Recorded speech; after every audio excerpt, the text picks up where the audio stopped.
pump suede with the business candy stripe. She's not playing with it.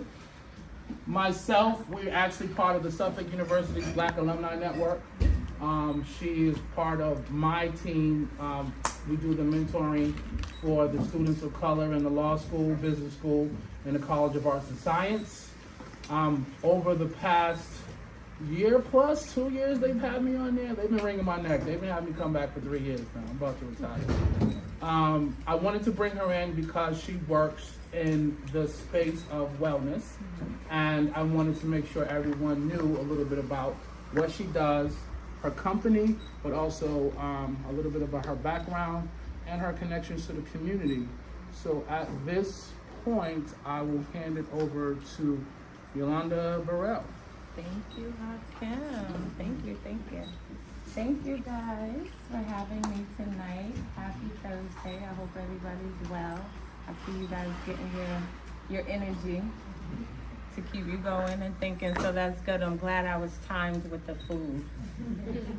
That's important. So, yeah, I'm Yolanda. I graduated from Suffolk University with my MBA in 2018. I graduated from UMass Boston in 2011. I've been in healthcare for now 21 years, a long time, and seen a lot of the changes in healthcare and just wanted to rise to the occasion and get inserted into the community to keep us healthy, because I realized that it doesn't matter at the end of the day if we're not healthy, we can't do anything. So I started a company called Vida Sana, which means healthy life in Latin. I'm originally Cape Verdean descent. And so just wanted to have something that impacts not only my people, but people of color and people across the diaspora. So as you can see, my logo, I thought of you, is basically a woman coming out of sprouting, right? And it's a tree because it resonates with life. And so that's really part of it. And the slogan is because everyone deserves a healthy life, a better life. But as our alumni spoke of, you're always pivoting with a business, right? It's like you start off with something and then you end up over here, right?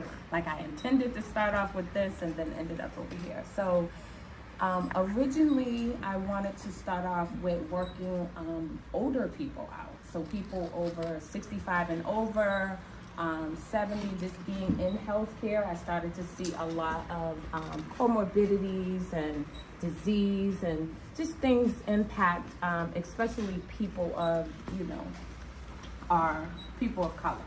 And so I started off by working out like an 85-year-old woman. And she's like, work me out. I'm like, oh my God, you're outrunning me. But it just resonated with me how, and she was saying that she was the one last person standing in her family and her friends, her husband, everyone. And what inspired that is that she got up every day. She's an Irish lady. She got up every day and she did Hail Marys around the track. And about I would say 10 times, and she was brisk, and I'm like, no, this lady is not about to outwork me. I mean, I'm pretty fit, I work out, but she was just going. And so when we started talking, she's like, you have so much to offer to people. And so I'm saying, I'm in healthcare, and I'm seeing people 40 years younger than her come in and can't even stand up, right? Need a cane or something with assistance. So that is what kind of galvanized and put that battery in my back to say, if we're not healthy, we don't have anything, right?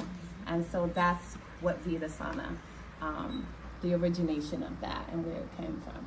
And so I'm gonna talk to you guys tonight about business operations. I know you guys are in the infancy stage of building a business. I heard some of your missions and your visions, which I think is great. And as Nike spoke earlier, that can change too. It's fluid, right? It's always moving. And so what I want to talk about is business operations as a whole, because I think when we think of our business holistically, there's a lot of elements that sometimes we don't think about, but we as the business owner have to know, right? At least we have to know it. Even if we're not the expert, we have to have a general sense of what's happening, okay? So we're gonna get started.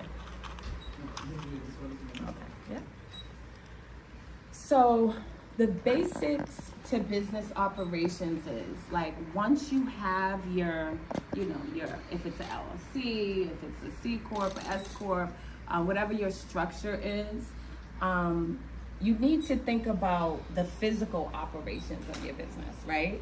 And so business operations includes our locations, the processes, the resources, and the other tools that need for you to transform input into output, right? And so your input is going to be your labor, your material, capital, right? And then your output is going to be that service or that good that you're able to deliver to the end user, all right? If you maximize your output for profitability, that means that basically you have to make sure you're organizing your input, right? So if you know the term garbage in, garbage out, same thing, right? You have to be able to really put that in. And as a business owner, it's going to be essential for your operations to function well and to integrate with one another effectively. And we'll get into more about how that looks. And so the day-to-day management is overall the biggest thing. And first, you need to review the production process. So whether your business provides a good, a service, or both, you need to understand that it's necessary to produce that end product, right? So even if you have a raw product or you're delivering really a service, right? And so at the end user is getting that website or getting that package and now being fueled to do what they need to do. But if you don't understand that production process, that's like the first thing, how am I going to actually produce this end product? So that's very, very important.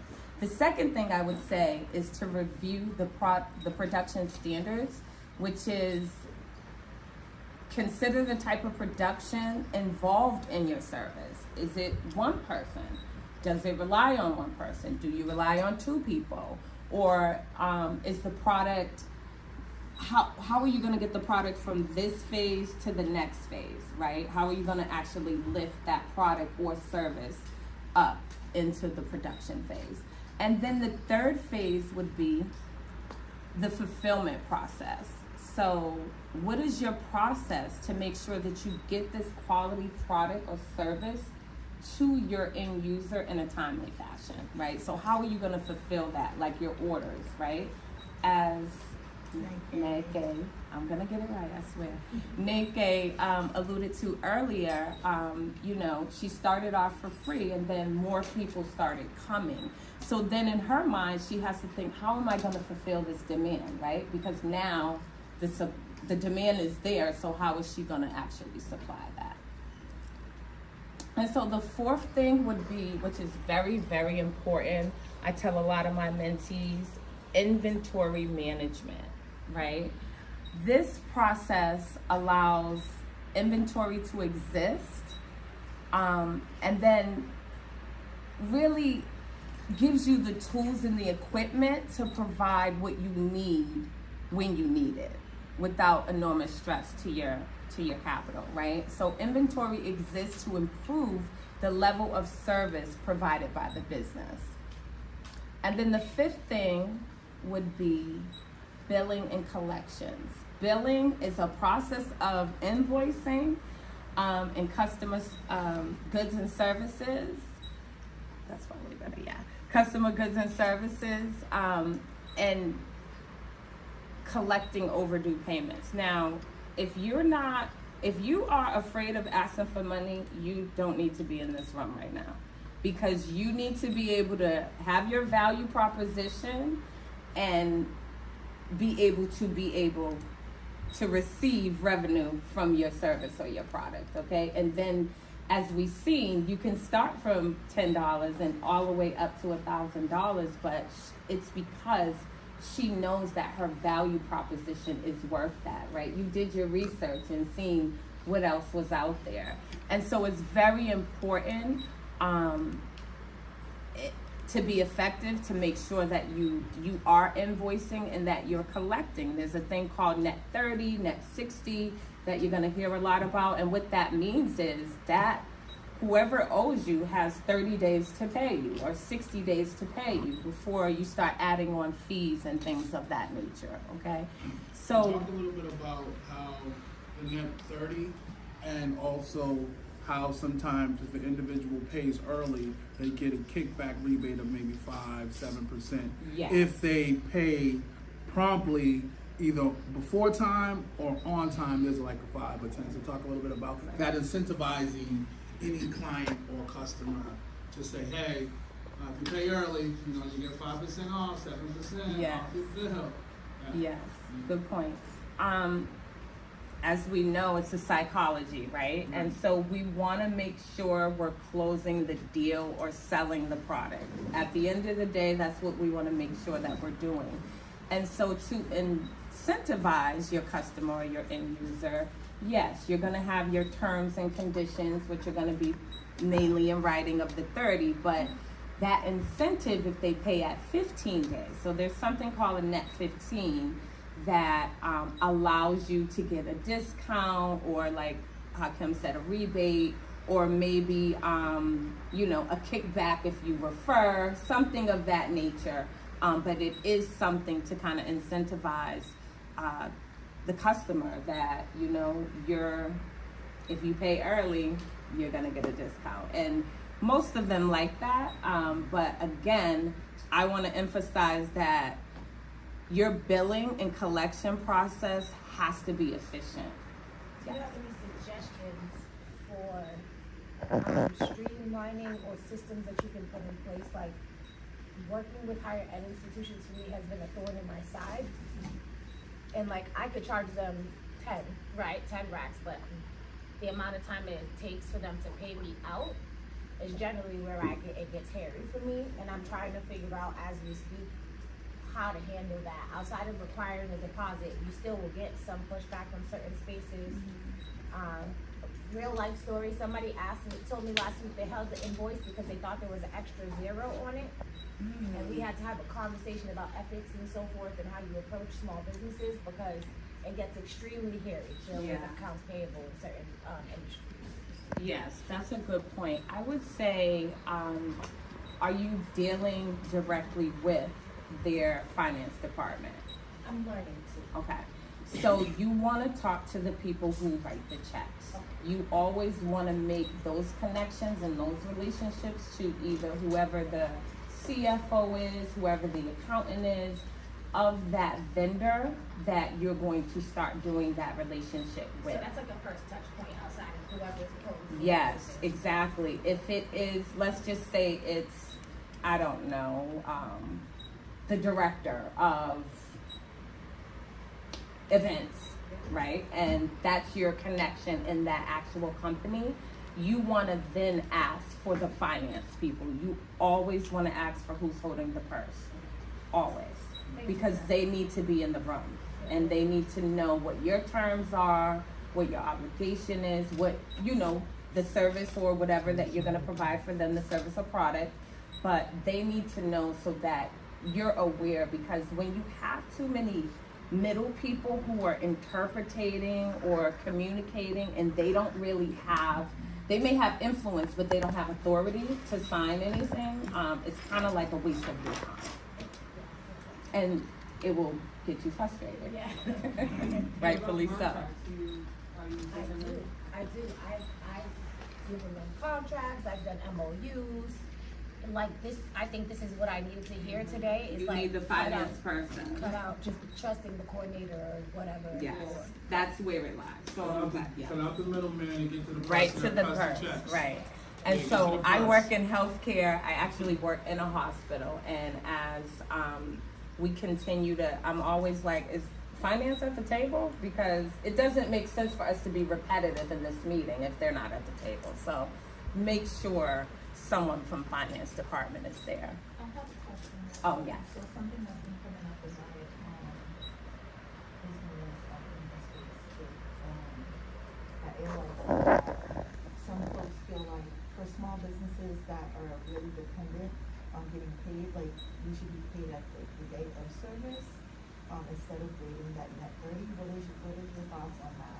Especially for creative folks. Yes, push it, right? And so the thing about business and the thing about time is that it's always changing, right? And so just because another small business or somebody did it like that and they, were okay with getting paid in 30 days, but now if that's a narrative and that's something that, you see people doing, then I would push that. As long as you can be able to articulate your value proposition and make that customer feel that you are going to get that service as if they paid you 30 days later, then yeah, go for it. I mean, why not have a mix, right? You're getting paid the first day and you're getting paid on payday. I just feel like for me, I can't put myself in that situation to not get paid when I provide services, right, as an artist. So to cover myself, I do the deposit, I do the contract. We have those conversations about what is expected of me as a service provider and of my client, right? Like, Lord, real story, right? I do photography. This one person I've known most of my life hired me for an event. Lo and behold, the event was a wedding. Events versus weddings are very different, right? And the pricing, everything, and how I dress, right? So she told me it was like a party. I dressed with like distressed jeans and my logo, my logo shirt.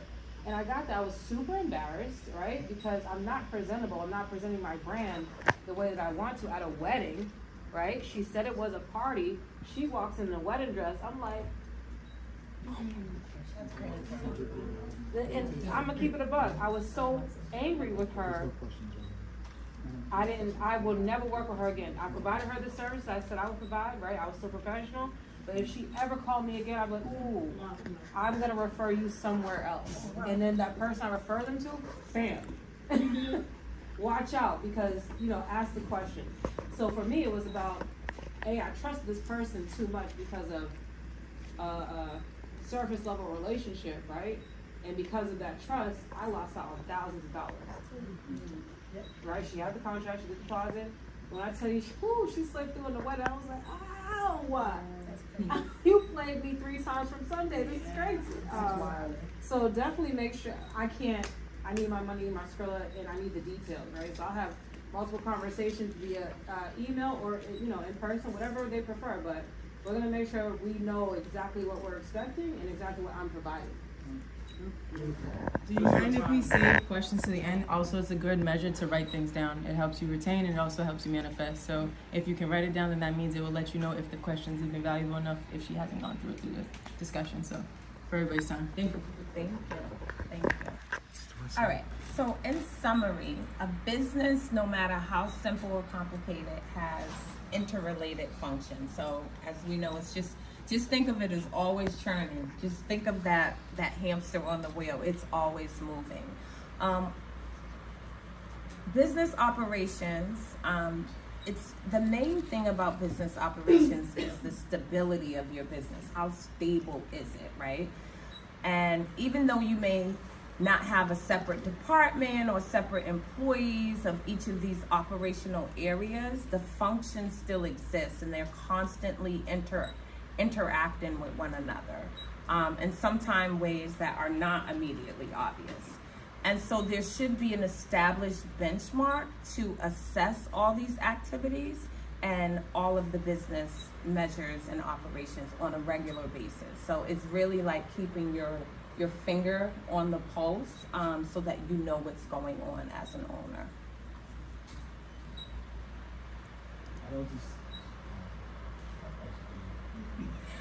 All right, so I know that was a good one, good catch. So what we talked about really is like managing the business, right? How do you manage it? How do you keep your finger on the pulse? But you're not gonna know everything. You're not gonna know, you probably just know about your business, right? About what it is that you're passionate about.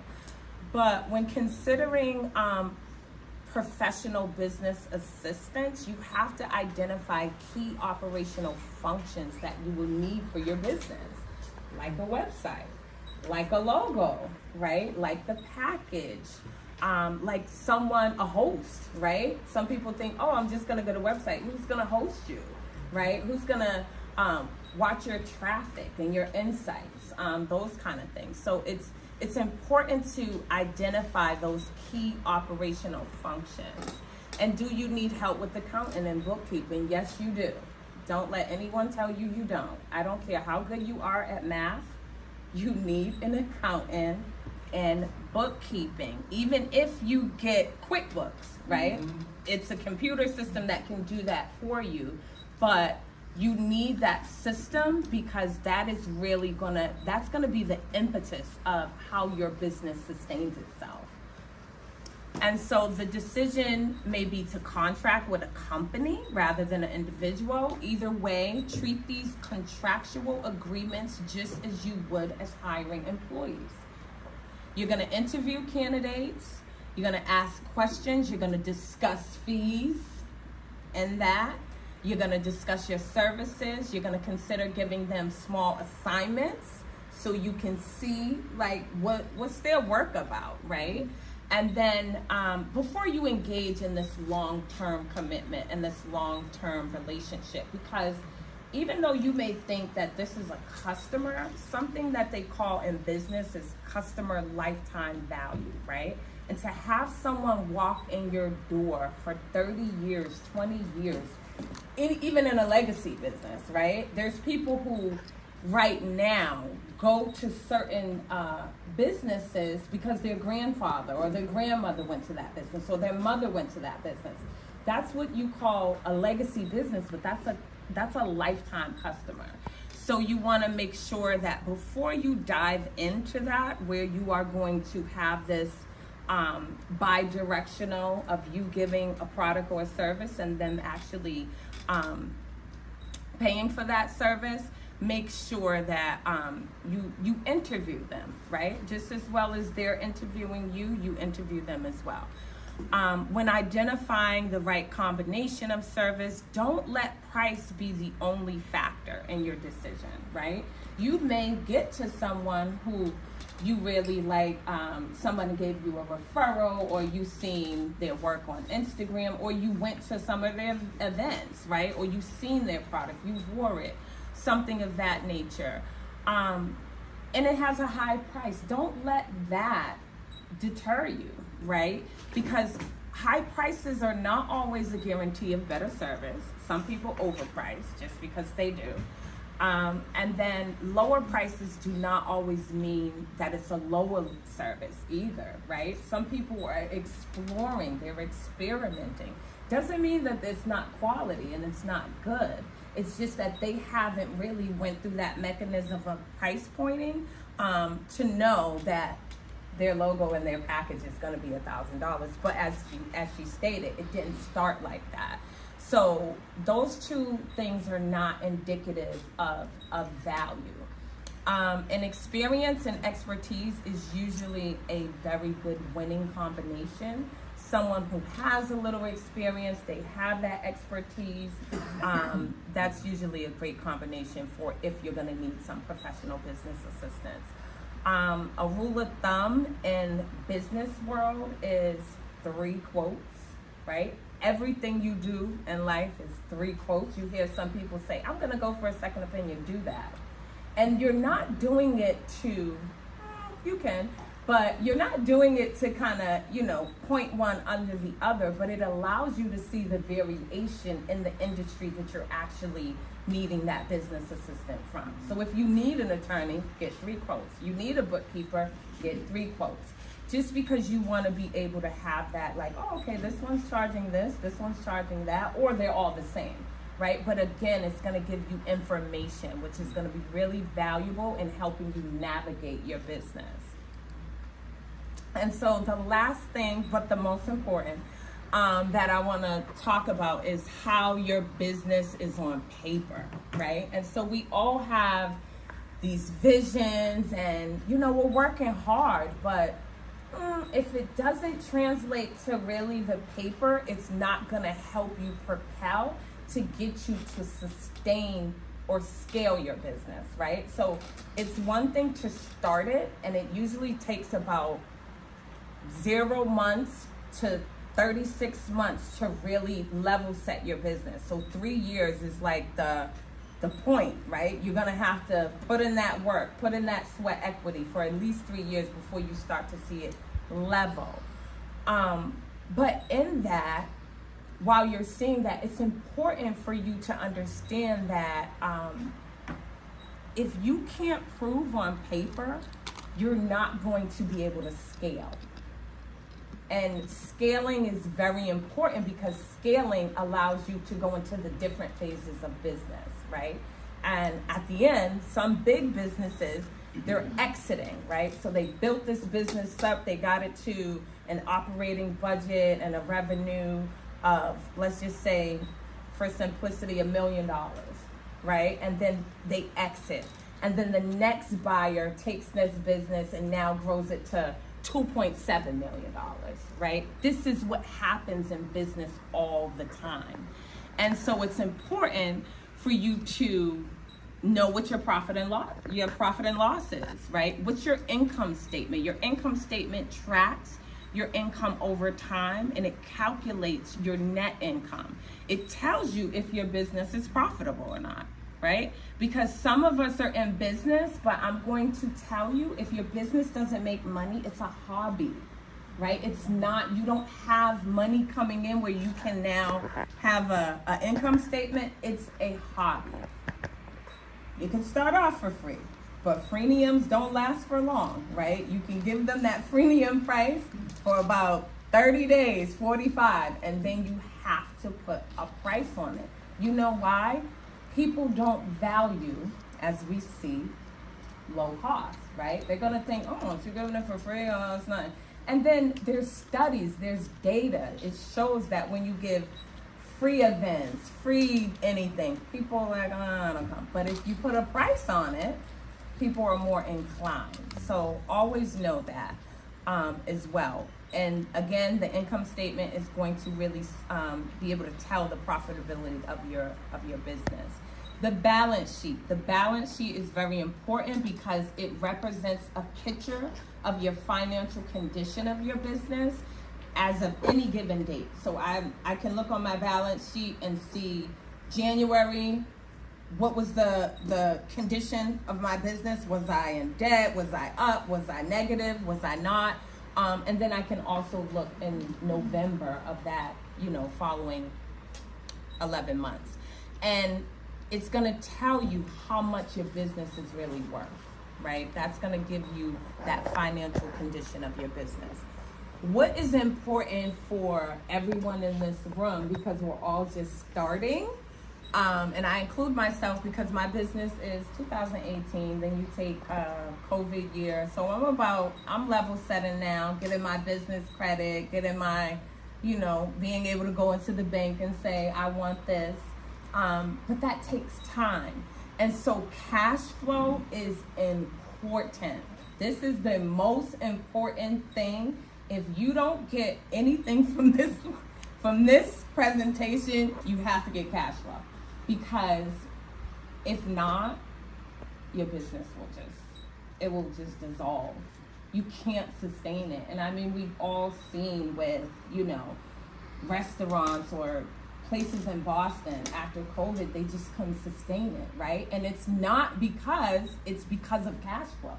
You don't have enough to pay your bills. You don't have, like, we can all take, okay, we didn't have no profit today, right? We can take a margin and break even. But when you can't even break even, that's a problem. So most beginning businesses have a crucial need to know on a daily basis how much cash they have at hand and for the immediate future. And so these three things are very important when it comes to your accounting system. And this will allow you to get the basis. So these three things are very important: income statements, your balance sheets, and your cash flow. And then once you're able to sustain that, that's going to help you build your business credit, right? That's going to help you go and ask for money, OPM, which is other people's money. You're going to go ask for OPM because now you can prove that you actually had cash flow. Like, no, I can prove that I sold, right, 200 units of this and collected $2,000. And that's what the bank wants to see. They want to see if you have cash flow, because why would I give you $50,000 on an idea? You didn't do anything. And so you have to, this is why cash flow proves that you're actually, it's coming in. You have an actual statement that you can invoice. You're showing invoices, right? And so the money is very important. The money is very detriment. And there's a lot of opportunity now and space for us, for people of color, for minority businesses, for women businesses, right? The SBA is doing a host of opportunities to open doors that weren't open to us before, right? And so it's important that we check the box as well. If they say this is what they're requiring, an income statement, a balance sheet, and a cash flow statement, then get that, right? Get that in order, because that's very important. So talk a little bit about, wrapping up, cost of goods sold. Like, talk a little bit about, like, the part where you have to think through how much does it cost you to sell something to your customer? Yes. So there's a lot of, and this is a good point, because I'm not a finance person, right? But I'm an operations person. So I lead a lot. I delegate. I don't say I don't say that. I delegate. That's the perfect word. Right. So in that, you hear, I'm going to use t-shirts because it's the easiest thing, right? I'm going to sell this t-shirt, right? And I'm going to charge $20 for this t-shirt. And I'm like, how did you come up with that price? Where did you get that from? Did you just pick that out? Like, first of all, how much is it taking you? How much does it cost you to get that one t-shirt manufactured? Okay, $350, right? I'm just throwing out numbers. And then how much does it take you to get the actual logo or whatever you need printed on the t-shirt? Another $250. Okay, and then shipping, right? Nobody thinks about taxes, right? And so that's not even encompassed in there. And then you're like, no, I've calculated these three things, so $350, $250, $1. Let's just say it's costing me $7 to make a t-shirt that costs $15. No, it's costing you $24 or $23, right? And so you have to make sure that you're encompassing all of that. What goes into making this product, right? What goes into this t-shirt? And some of the time, a lot of businesses, we don't price that. It's our sweat equity going into it, right? It's our design time. It's that. So that t-shirt should cost $35 and not $15. And why should it cost $35? Because now you have broken down all of the elements that it took to produce this one unit, right? And so then you have, let's just say, if your price was $15, what happens when you need to make a sale? Now you're not even gonna hit your threshold, because now you done underscored yourself. You did not factor in pen to paper pen to paper is essential because the thought, if it's up here, it'll live up there. It needs to be on paper. And so when it's on paper, you can actually see, it actually, to get that person that shirt, they don't live in Boston, they live in Atlanta. So I need to now put an additional, because they live in Atlanta and it's costing me more to ship it to them. You have to factor all that into your cost of goods sold, or not, you won't be able to sustain your business because you're gonna have to have a sale.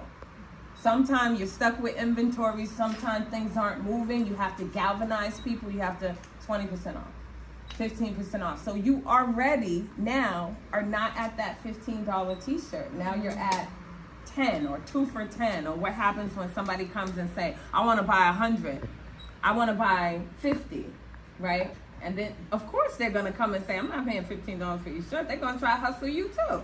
And so you have to be prepared for that, right? So each unit that you're making, okay, I'm calculating $15 for each shirt, but now when I get down to the last 50, those might go for $7. You have to be able to calculate all that. So pen to paper is very important. How would you do or go about service? No, but it's relevant for this because you just talked about a hard product, but for service, how would you go about charging for a service? How would I go about charging for a service? You mean in... Like, you just touched on like an actual t-shirt, so Okay. you can use that same example for Oh, service. yes, because my business is a service. So I would go about, you mean how do you find your actual price point? So I would really do what, one more time, not K, I'm gonna get it. K, yeah, K, I'm gonna call you K for short. I love nicknames, Dana knows that. What you wanna do is see who else is doing what you're doing, right? And so competitors are very important. It's not for you to, it's for you to see what they're doing. Why are you reinventing the wheel? I mean, you're gonna make it a little, whatever, but we're really not reinventing anything, right? We're just like, whatever your industry is, there's probably 100 people in that industry. So you wanna see in that spectrum, what is more, what more aligns with your business model, right? And so if that's the upper echelon of your actual industry, then you wanna make sure that you're gravitating to those. If you wanna have like a mid-range, right? Because let's face it, there's a business model for Dollar Tree. There's a business model for Dollar Tree. They know who their end user is. They know who their target market is. And then Saks is a whole nother, target market. So it's the same. You're gonna have your high price luxury, you're gonna have your mid-level, and you're gonna have your low. So for you to find your price point, you need to then do that research on those particular, in that industry. Who's charging, let's just say, who's charging $2,000 in your industry, and then who's charging $750? See what they're offering, see what their packages are, and then go back to your drawing board, your whiteboard, and then say, what can I add that spices it up, that makes it different, that, gives it a different value that they're not doing? And that's when you're gonna land at your price point. And it's gonna change because inflation changes, right? Yesterday's price, girl, say it again. Thank you. Yes. Okay, and Yolanda, I thank you both, speaker Yes. and also alumni in session. I want to give a big round to Yolanda. And we have time right now for a quick 3 questions. They have to be short because we do have to get to some real work where we actually